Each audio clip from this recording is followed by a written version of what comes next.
जय श्री कृष्णा। आप सभी को माघ मास के शुक्ल पक्ष की जया एकादशी की ढेरों शुभकामनाएं।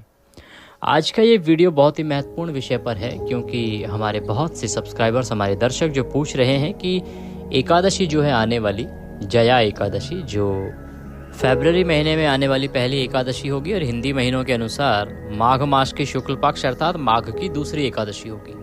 इस पर भद्रा का साया बताया जा रहा है। वो कह रहे हैं पंडित जी हमारे यहाँ बहुत लोग हैं जो बता रहे हैं जी भद्रा है भद्रा है। आप क्या कहते हैं? क्योंकि हम आपके चैनल को फॉलो करते हैं और आपको जो वीडियोस हैं उनको सदा देखते हैं, तो इस शंका का निवारण करेंगे कि भद्रा है या उस दिन या नहीं है, और भद्रा है तो कब से कब तक है, तथा उस भद्रा का क्या निराकरण किया जा सकता है, किस प्रकार से उसका निराकरण करके और उपाय करना चाहिए, ये आपको इस वीडियो में विशेष रूप से बताएंगे। साथ ही जिनको नहीं ज्ञात है कि एकादशी कब है तो बताएंगे एकादशी कब है। साथ ही पूजा विधि भी आपको बताएंगे, पूजा कैसे करनी है, किन नियमों का पालन करना है, यदि भद्रा है तो क्या चीज़ अर्पित कर सकते हैं, क्या चीज़ अर्पित नहीं कर सकते हैं, क्या समय रहेगा पूजा के लिए उत्तम, साथ ही पारण पर क्या प्रभाव रहेगा भद्रा के होने या ना होने का, और पारण किस प्रकार से कब आपको करना है, इसकी जानकारी भी इस वीडियो के माध्यम से प्रदान की जाएगी।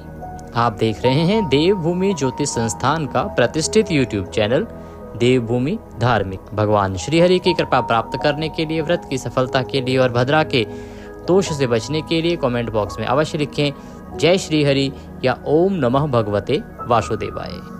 भगवान का यह मंत्र इतना अधिक शक्तिशाली है कि जब भी यह लिखा या बोला जाता है तो भगवत कृपा से लिखने वालों के संकट दूर होते हैं और आपके जीवन में आने वाली परेशानियां हल हो जाती हैं। तो आपको अवश्य ही लिखना चाहिए।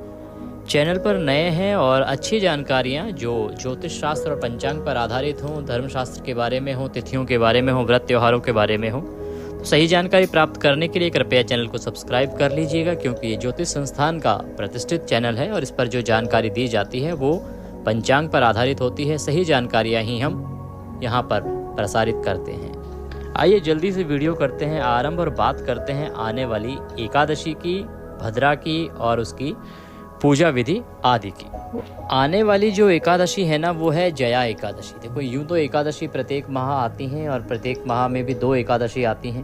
प्रत्येक का अपना अपना फल होता है, प्रत्येक एकादशी के अपने अपने नियम होते हैं और अपने अपने नियम के अनुसार ही उनका पारण होता है। पारण के भी अलग अलग नियम होते हैं, इसीलिए आपको प्रत्येक एकादशी पर विशेष रूप से ध्यान देना चाहिए। बहुत सारे ऐसे लोग हैं जो लंबे समय से व्रत करते आ रहे हैं लेकिन उन्हें फिर भी कोई फल प्राप्त नहीं हो रहा है। उनके जो संकट हैं वो अभी भी वैसे के वैसे ही हैं। तो इसका क्या कारण है? इसका कारण हो सकता है कि वो ध्यान ना दे पाए हों कि नियम क्या है, कहीं गलती से जाने अनजाने में उनसे कोई नियम छूट जाता हो, टूट जाता हो, इस कारण ऐसा हो रहा हो, ये इसकी संभावनाएं हैं। इसके लिए आवश्यक है सभी नियमों को जान लेना, क्या उनके नियम होने चाहिए। नियमों की चर्चा से आरंभ करते हैं। देखो जो आने वाली एकादशी है जिस पर भद्रा है, तो इसके जो नियम है इसके बारे में बात कर लेते हैं। नियम क्या रहेंगे इस एकादशी के? सबसे पहले तो एकादशी के व्रत के एक दिन पहले से आपके कुछ कठोर नियम आरंभ होते हैं, इनका ध्यान रखिए। एकादशी के एक दिन पहले, व्रत के एक दिन पहले अर्थात दशमी तिथि को ही आपको कुछ चीज़ें त्याग देनी चाहिए। इसमें सबसे पहले है कुछ दालें। आपको चने की दाल नहीं खानी है, आपको मसूर की दाल नहीं खानी है। दूसरा है कांसे का बर्तन। कांसे का बर्तन आपको बिल्कुल भी प्रयोग में नहीं लाना है। तीसरा है हरी पत्तेदार सब्जियां, शाक जिसे कहते हैं। शाक आदि का सेवन आपको इस दिन किसी भी प्रकार से नहीं करना है। शहद का प्रयोग भी इसमें आपको नहीं करना है, स्वयं ग्रहण नहीं करना है। किसी ने हमसे बात की थी जी पंडित जी इसमें पंचामृत में तो शहद डलता है, लेकिन एकादशी के व्रत में हम पंचामृत बनाने की सलाह देते नहीं हैं। जो पंचामृत बनता है ना वो पूर्णमासी के व्रत में बनता है, उसमें आप शहद डाल सकते हैं। एकादशी के व्रत में पंचामृत का कोई काम है नहीं। अगर कभी विशेष एकादशी पर आपको कोई उपाय बताया जाता है तो भगवान के अभिषेक का उपाय बताया जाता है। इसमें आपके ग्रहण करने के लिए कोई चीज़ होती नहीं है, इसीलिए इसमें आपको शहद का भी सेवन नहीं करना होता है दशमी तिथि से ही। नियम तो ये भी है कि आपको दशमी तिथि को ही दोपहर के बाद भोजन नहीं करना चाहिए, परंतु हम ये सलाह देते हैं कि जीवन में आप अपने हालात को देखिए, आपकी मेडिकल कंडीशंस कैसी हैं, आपका शरीर अगर साथ दे पाता है तो आप इस नियम को निभाइए, अगर नहीं दे पा रहा है तो कोई बात नहीं, आप इस नियम को छोड़ सकते हैं। परंतु जो आहार ग्रहण करें वो सात्विक होना चाहिए, उसमें किसी प्रकार का लहसुन प्याज आदि का प्रयोग भी नहीं होना चाहिए। जो आप व्रत से एक दिन पहले ग्रहण कर रहे हैं उस आहार की हम बात कर रहे हैं, उसमें लहसुन प्याज आदि आपको ग्रहण नहीं करना है। रात्रि को सोते समय अच्छे से अपने मुंह को साफ करके सोइए, जिससे कि अन्न का कोई दाना मुंह में ना रह जाए। और उसके बाद एकादशी के दिन आपको सुबह सूर्योदय से पहले उठना चाहिए।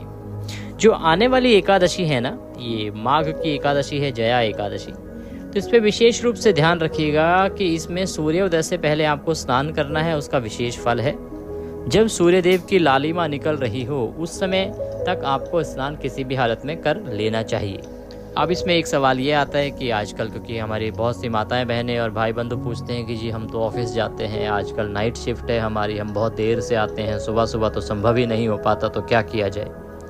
देखिए, ये हम जो आपको बता रहे हैं ये मासेस के लिए बता रहे हैं कि आपको ऐसा करना चाहिए, पर जो आपकी विशेष अगर कुछ कंडीशंस हैं, अब किसी का अगर कार्यालय जाने का समय ही ऐसा है तो उसमें कोई कुछ नहीं कर सकता, भगवान देखते हैं, स्वयं देखते हैं, तो आप चिंतित ना होइए उस अवस्था में।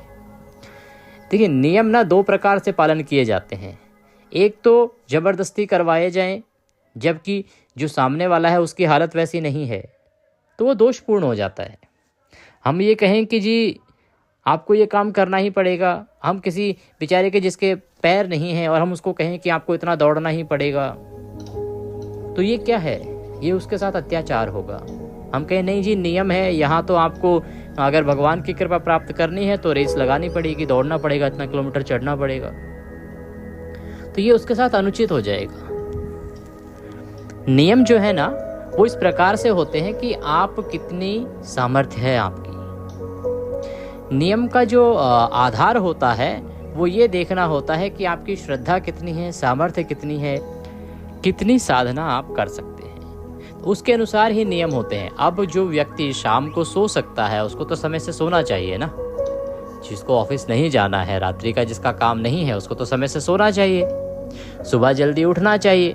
परंतु यदि किसी का ऑफिस ही सुबह 8 बजे समाप्त हो रहा है तो उसको तो ये नहीं कहेंगे हम कि नहीं आप ऑफिस छोड़ दीजिए, अपना पहले स्नान आदि कीजिए घर आके, एकादशी का अगर आपको व्रत करना है तो ऐसे कीजिए। नहीं जी नहीं, बिल्कुल भी उचित नहीं होगा वो, क्योंकि आपका कार्यालय का समय ही वैसा है, तो आप उसके अनुसार परिवर्तित कर सकते हैं। लेकिन जो घर में बैठा है वो यदि उस हिसाब से करेगा तो वो दोषपूर्ण होगा। इन चीज़ों को समझने की आवश्यकता है। कई बार लोग भ्रमित भी हो जाते हैं और कई बार लोग इसको अपने लिए एक्सक्यूज़ मान लेते हैं कि अगर उनको अलाउ है तो हमें क्यों नहीं। आपको इसलिए नहीं क्योंकि आपके पास समय है, आप सुबह उठ सकते हैं, सो सकते हैं समय पे और उठ सकते हैं समय पे, इसलिए आपके लिए नहीं।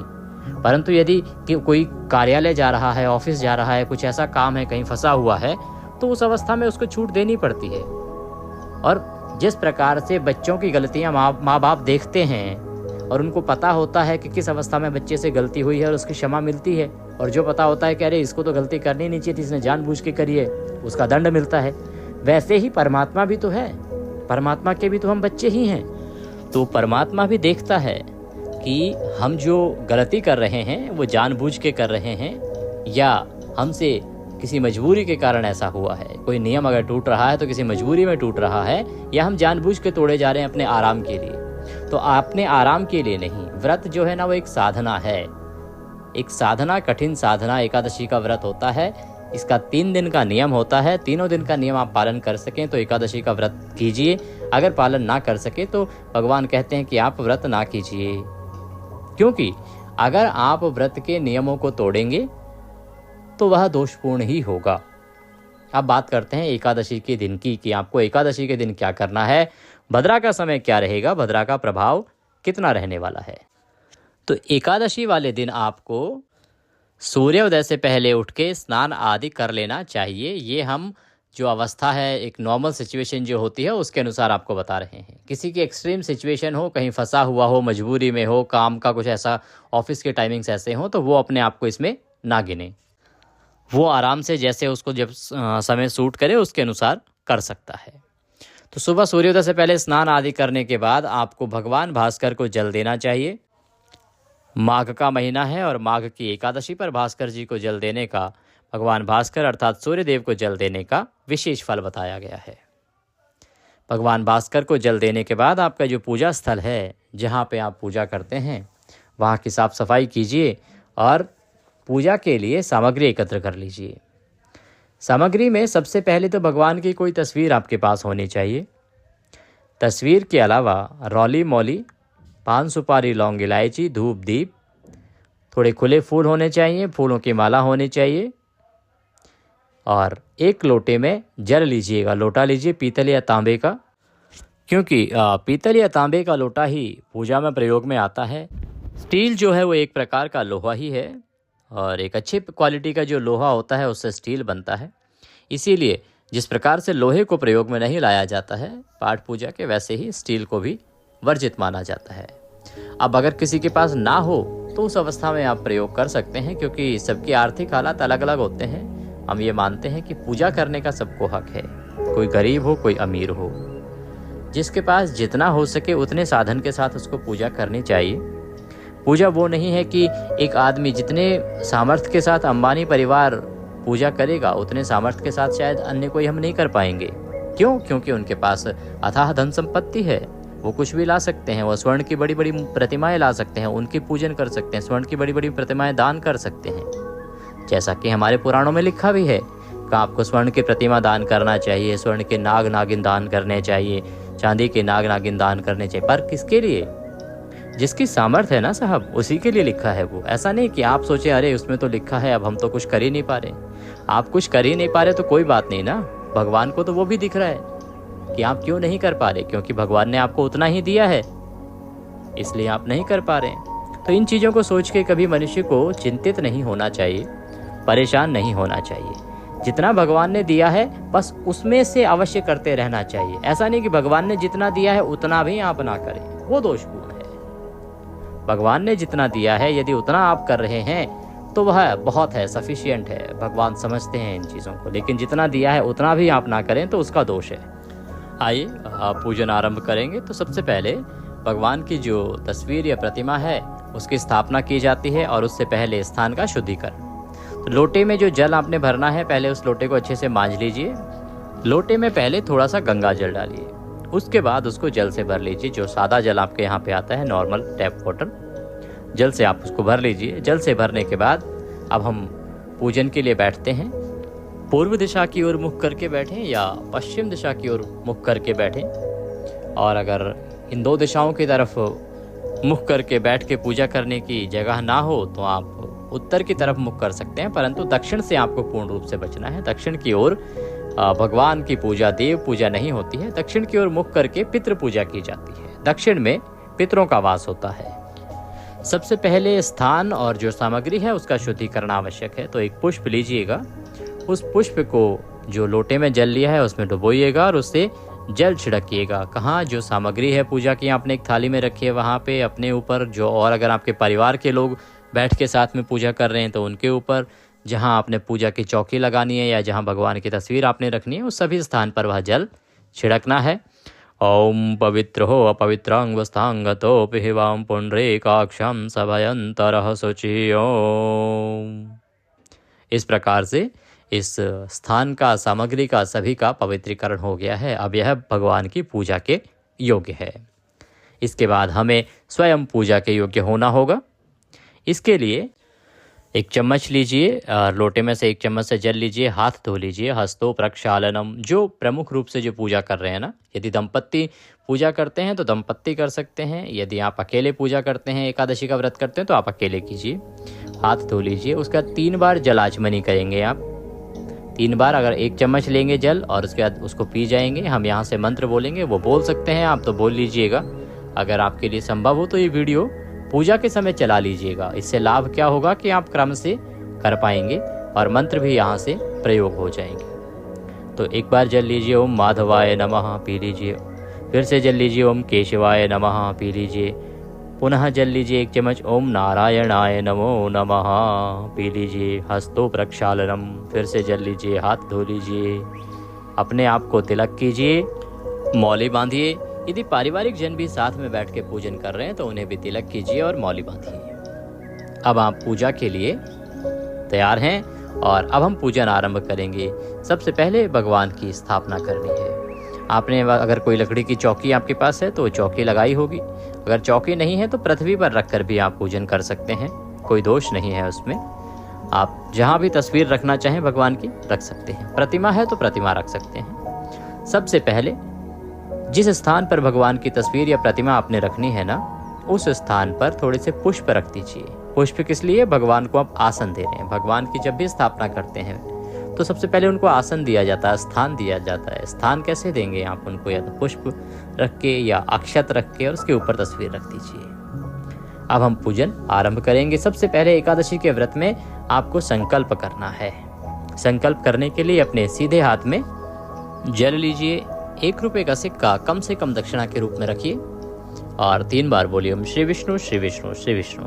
अपना नाम, अपना गोत्र, जिस स्थान पर बैठकर आप संकल्प कर रहे हैं वहां का मकान नंबर, क्षेत्र का नाम, शहर का नाम, माघ मासे शुक्ल पक्षे जया एकादश्यायाम पुण्यतिथियो आयु आरोग्यता प्राप्त्यार्थाय, धन संपत्ति प्राप्त्यार्थाय, परिवार ऐश्वर्य वैभव प्राप्त्यार्थाय एकादशी व्रत पूजनम संकल्पम संकरिष्ये। बोले सौ श्री विष्णु शरणौ शरणम प्रपद्ये और यह भगवान के चरणों में अर्पित कर दीजिए। इसमें जो हमने प्राप्त्यार्थाय में बोला है तो वो हमने आपके लिए आयु आरोग्यता की प्राप्ति के लिए बोला है, धन संपत्ति परिवार की सुखी खुशी के लिए बोला है। इन सब चीज़ों के लिए आप ये व्रत कर रहे हैं। इसके अतिरिक्त यदि किसी कार्य के लिए आप व्रत कर रहे हो तो कृपया वहाँ पे संकल्प के दौरान बोलिएगा। कई बार आप किसी को संकल्पित होके एकादशी देते हैं, आपने किसी और को अपनी एकादशी दान की होती हैं, आपने किसी की मुक्ति के लिए कई बार बोला होता है जी कि हम 5 एकादशी करेंगे, इनके लिए 10 एकादशी करेंगे। आप में से बहुत सारे ज्ञानीजन जानते होंगे, क्योंकि एकादशी का व्रत जो है ना वो लोगों की मुक्ति के लिए भी होता है। साहब, हमारे प्राचीन समय में तो किसी जानवर की पीड़ा को देखकर भी हमारे महनीय मनुष्य जो हैं वो एकादशी बोल दिया करते थे। कभी कहीं रास्ते से गुजर रहे हैं, उन्होंने देखा अरे एक गाय है बेचारी मरणासन है पर प्राण नहीं निकल रहे हैं और बहुत पीड़ित है, उसको किसी प्रकार की बीमारी है या कुछ परेशानी है, तो एकादशी बोल दी जाती थी कि हे प्रभु हम इसके निमित्त 5 एकादशी का व्रत करेंगे, इसको अपनी शरण में स्थान दीजिए। इस प्रकार से किसी की मुक्ति के लिए, किसी मनुष्य की मुक्ति के लिए भी कई बार अगर ऐसा होता है कि जी हमारे कहीं पहचान में आसपास कहीं भी हमें जानकारी होती है कि अरे वो अमुक व्यक्ति की मृत्यु हो गई है, परंतु उसने तो कर्म ही बहुत खराब किए थे, क्योंकि दिखते हैं मनुष्य के कर्म, कुछ कर्म इतने ज़्यादा खराब होते हैं कि वो सामने दिखते हैं, तो ऐसा लगता है कि अरे इसकी तो मुक्ति नहीं हो पाएगी, वो जीवात्मा भटकती रहेगी, क्या फ़ायदा। तो उस अवस्था में एकादशी बोल दी जाती है साहब कि हम इनके निमित्त इतनी एकादशी करेंगे, उन इतनी एकादशियों का पुण्य हम इनको दान करते हैं, इससे इनकी मुक्ति हो जाए। इतना फलदायी है साहब एकादशी का व्रत। ये ऐसे ही कोई छोटा मोटा व्रत नहीं है, बहुत अद्भुत महिमा है। कभी अगर समय मिला और आप लोग सुनना चाहेंगे तो आप कमेंट करके पूछिएगा, बताइएगा आपने उसको कि आप सुनना चाहते हैं, तो एक पूरा वीडियो बनता है उस पर कितनी अद्भुत महिमा है एकादशी व्रत की। एकादशी का व्रत कोई साधारण व्रत नहीं है, ये मनुष्य की पृथ्वी लोक पर सहायता करता है और जीवन पर्यंत जब आप जीवन त्याग देंगे उसके बाद जब आप भगवान के पास पहुंचेंगे वहां भी सहायता करता है। कैसे सहायता करता है इसका वर्णन हम उस समय बताएंगे आपको, क्योंकि अभी यही बोलते चले जाएंगे तो फिर कहेंगे कि वीडियो बहुत लंबा हो गया। हमारे बहुत से दर्शक ऐसे हैं जो लिखते हैं कि पंडित जी आपकी वीडियोस बहुत लंबे होते हैं, पर क्या करें, अभी अगर कोई ज्ञान की बात बीच में आ जाती है तो हम अपने आप को रोक नहीं पाते हैं, इसके लिए क्षमा प्रार्थी हैं। तो अब बात करते हैं आगे पूजा की। पूजन आरंभ करते हैं जल्दी से। भगवान को पद्य अर्घ आचमनी अर्पित करेंगे आप, तो इसके लिए भगवान की तस्वीर के आगे एक कटोरी रख लीजिए और आपने प्रतिमा रखी हुई है तो बहुत ही उत्तम है। आप सबसे पहले पद्य अर्घ आचमनी अर्थात 1 चम्मच जल लेके उस कटोरी में डाल दीजिए। ये पद्य आपने पद्यम समर्पयामी ओम अर्घम समर्पयामी, पुनः 1 चम्मच जल लीजिए और वह भगवान को अर्पित कीजिए। अर्घ्यम समर्पयामी, प्रतिमा है तो आप पूरा अर्घ दे सकते हैं उनको, जैसे हम अर्घ देते हैं चंद्रमा को। ओम जलाचमनिम समर्पयामी, पुनः एक बार जल के छींटे दीजिए या 1 चम्मच से जल कटोरी में डाल दीजिए। जलाचमनिम समर्पयामी। वस्त्रम वस्त्रांते चंदनम चंदनांते अक्षतम पांतु अक्षतम पुष्पाणि पांतु धूप दीप दर्शनम। वस्त्र अर्पित कीजिए। वस्त्र के रूप में आपके पास मौली रखी होगी ना, मौली का एक टुकड़ा तोड़िए और वह वस्त्र भाव से, प्रेम भाव से भगवान को अर्पित कीजिए कि आप वस्त्र अर्पित कर रहे हैं। उसके बाद चंदन लगाइए। अक्षत के स्थान पर तिल का प्रयोग कर सकते हैं। फूलों की माला पहनाइए, पुष्प अर्पित कीजिए, धूप जलाइए, भगवान को धूप दिखाइए, घी का दीपक जलाइए और भगवान को दीप दिखाइए। दीप दिखाने के बाद नैवेद्यम समर्पयामि, नैवेद्य के रूप में आपके पास कोई ऋतुफल है तो वह अर्पित कीजिए। ऋतुफल यदि आपके पास नहीं है तो इसके अलावा आप फल अर्पित कर सकते हैं। अगर आपके पास तिल का लड्डू या तिल से बनी हुई मिठाई कोई है तो बहुत उत्तम रहेगा। माघ मास में तिल का बहुत अधिक महत्व है और इस एकादशी पर भी भगवान को तिल का ही भोग अर्पित किया जाता है। तो तिल की कोई बनी मिठाई आप भगवान को चढ़ाइए। जल आचमनीम समर्पयामि, उसके बाद पुनः जल आचमनी कराइए। 1 चम्मच जल कटोरी में डाल दीजिए, सामने छोड़ दीजिए। इस प्रकार से आपने पूजा की है भगवान की। अब आपको विष्णु सहस्त्र नाम का पाठ करना चाहिए।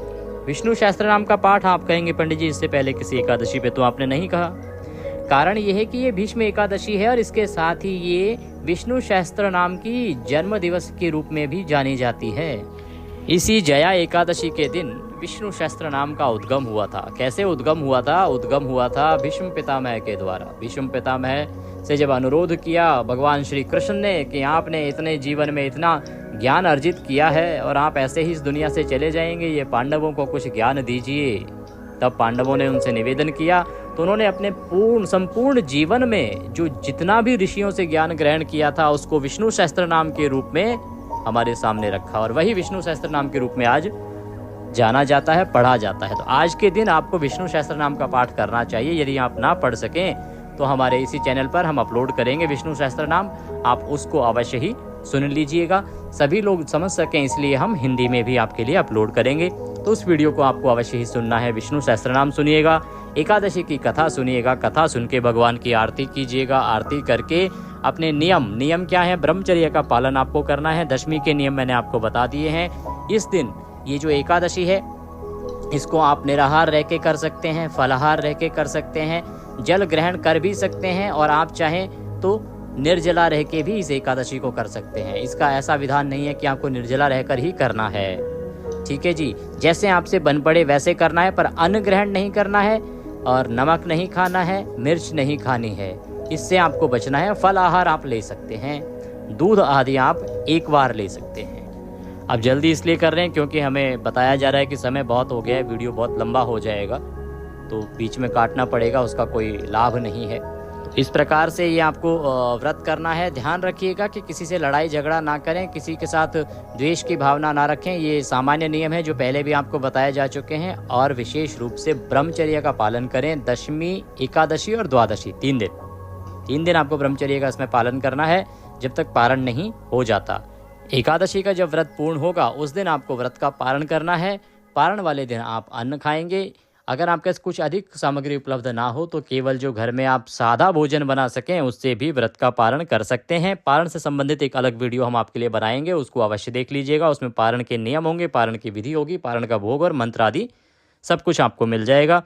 बात करते हैं भद्राकी की जया एकादशी पर। भद्रा का समय क्या है और इसका पूजा पाठ पर कितना प्रभाव होने वाला है। जी बिल्कुल, इस दिन देखिए भद्रा है और इसकी जो भद्रा है ना, ये आरंभ भी हो रही है सुबह 8:50 से आरंभ होगी और रात्रि को 8:15 तक रहेगी। अच्छा, इसमें विशेष बात ये कि ये मिथुन की भद्रा है। जितना मैं सामने पंचांग में देख पा रहा हूँ ना, ये मिथुन की भद्रा है। तो मिथुन की जब भद्रा होती है तो उसका वास होता है जी स्वर्ग में, इसलिए कोई दोष होता नहीं उसका। इसलिए आपको घबराने की कोई आवश्यकता नहीं है। इस भद्रा का आपकी इस एकादशी पर कोई प्रभाव नहीं है क्योंकि भद्रा पृथ्वी में है ही नहीं, इसका वास ही स्वर्गलोक में है। जब स्वर्ग में वास कर रही है तो भद्रा का पृथ्वी वालों के लिए कोई हानि नहीं होती है। इसलिए आप चिंता ना कीजिएगा। कोई यदि आपको कहे भी कि भद्रा है तो बोल दीजिएगा कि हमें पता है, हमने जान लिया है सब। तो भद्रा से आपको डरने की आवश्यकता नहीं है। इस व्रत में भद्रा का वास स्वर्गलोक में है। अब बात आती है कि व्रत आपको कब करना है। तो देखिए, एकादशी जो तिथि है ना, वो आरंभ हो रही है 7 फरवरी को रात्रि को 21:26 अर्थात 9:26 पे, और ये 8 फरवरी को समाप्त होगी 20:15 अर्थात रात्रि को 8:15 पे। तो ऐसे में 8 फरवरी को जो एकादशी है वो सूर्य के मुख से भी है और द्वादशी भी रात्रि को आ जाएगी, तो द्वादशी युक्ता भी हो जाएगी। उत्तम है। 8 फरवरी को आप जया एकादशी का व्रत करेंगे और 9 फरवरी को पारण करेंगे। पारण के लिए जो शुभ समय रहेगा वो रहेगा सुबह 7:10 से और 9:18 तक। इस समय में आप पारण कर सकते हैं। ये उत्तम समय है। बाकी पारण की जानकारी के लिए हम अलग से वीडियो बनाएंगे। वीडियो थोड़ा सा भी अच्छा लगा हो तो कृपया उसे लाइक अवश्य कर दीजिएगा। कमेंट बॉक्स में जय श्री हरि या ओम नमः भगवते वासुदेवाय लिखते जाइएगा। भगवान सब पर कृपा करें। जय श्री कृष्ण।